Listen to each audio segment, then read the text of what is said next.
Hey guys, it's me, Anna. I have not been live on my page in a while, but I've had something sitting here right here for a while.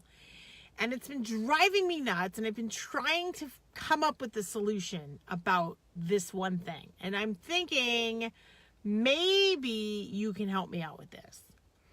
And that is, I love to go live on camera. I love to share. I love to give my opinion. I love to give my my tips. I love, most importantly, to connect with you. If you pop on, I want to have a conversation with you. But here's the problem. I work full time, and I don't look like this when I work. And this is after a 12-hour shift. So my hang up is I don't go live as much as I would like to go live because I am not put together, right? And I don't have a whole lot of time.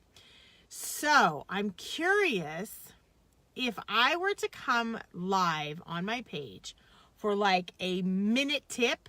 I love those. I love to say minute tips. Minute tip or something like that. Would you pop on live if it's only a minute? Or would you catch the recording if it's only a minute? I think I might do it. I want to know your opinion. I want to hear from you if this is helpful, even if it's in my car and I'm not in my office at home. Would it be helpful if I came on for a minute tip with you guys about growing your community, about networking, about building your business, all of the above? Would that be helpful? Would you hop on? Because I know we're busy, but 1 minute? You give me 1 minute, maybe, possibly. Let me know below and tell me if it sounds like something that you would love to do. So let me know, and I will catch you if you vote yes. Okay.